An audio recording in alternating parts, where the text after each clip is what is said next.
আনুমানিক 4:30টায় জগন্নাথ বিশ্ববিদ্যালয়ের পরিসংখ্যান বিভাগের 19-20 শিক্ষাবর্ষের 15তম ব্যাচের ছাত্র জোবায়েদ হোসেন, তার বয়স অনুমান 25, বংশাল থানাধীন 31 নং ওয়ার্ডস্থ নুরবক্স লেনের 15 নং হোল্ডিংয়ের রোশন ভিলার সিঁড়িঘরের নিচে হত্যাকাণ্ডের শিকার হয়।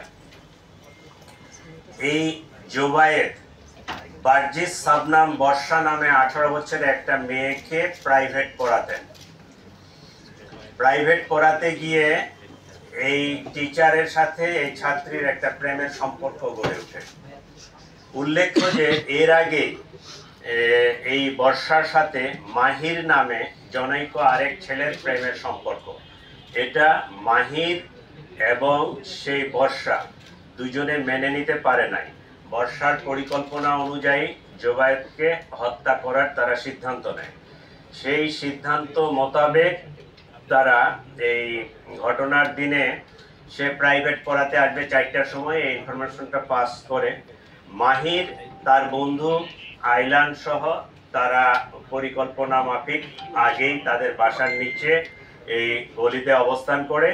জোবায়েদ যখন এখানে আসে উপস্থিত হয়, তার সাথে কথা কাটাকাটি হয়, তাকে বর্ষাকে ত্যাগ করার কথা বলা হয়, তার ওখান থেকে সরে আসতে বলা হয়। সে এটা বলে যে সে মেয়ে তো আমাকে ভালোবাসে, আমি কেন সরে যাব। এই এক পর্যায়ে তর্কাতর্কির পর্যায়ে এই চাকু দিয়ে তার গলায় পোস্ট দিলে জোবায়েদ রক্তক্ষরণে, অতিরিক্ত রক্তক্ষরণে সেখানে মারা যায়। এই ঘটনায় আমরা মোহাম্মদ মাহির, বার্জিস সাবনাম বর্ষা মেয়েটা এবং মাহিরের যে বন্ধু ফারদিন আহমেদ আইলান, 3 জনকেই আমরা গ্রেফতার করতে সক্ষম হয়েছি। জোবায়েদ যখন মারা যায় তখন বর্ষা উপস্থিত ছিল সেখানে। মানে শেষ কথা আমরা যেটা পাইছি তদন্তে, বর্ষাকে জোবায়েদ বলছে যে আমাকে বাঁচাও।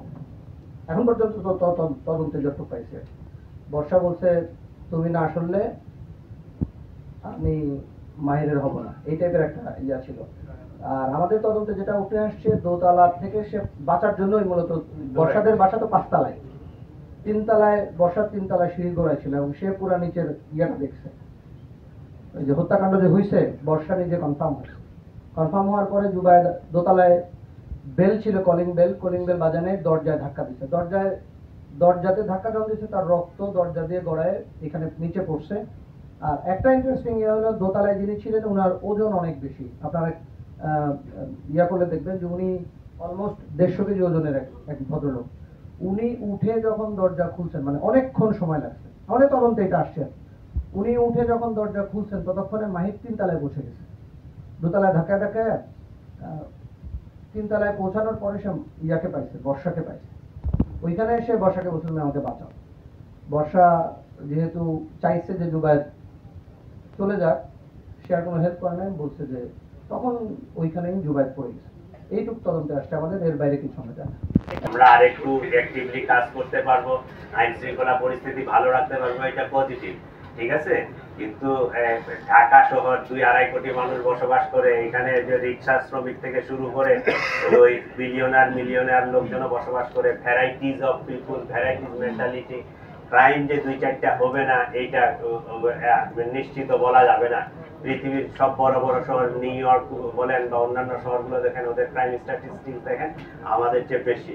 আমরা সেই তুলনায় আমরা মনে করব যে আপনাদের সহযোগিতায়, আমাদের সহযোগিতায় সকলেই মিলে আমরা ঢাকা শহর অনেকটা নিরাপদ। 100% হয় আমি বলতে পারবো না যে একেবারে 100% ক্রাইম ফ্রি, এটা করাও সম্ভব না। বাট আমরা এইটা চেষ্টা করি যে সবসময় একটা সহনশীল মাত্রায় যেন থাকে। পাবলিকের মধ্যে করে দেখা লাগবে তদন্তের বিষয়।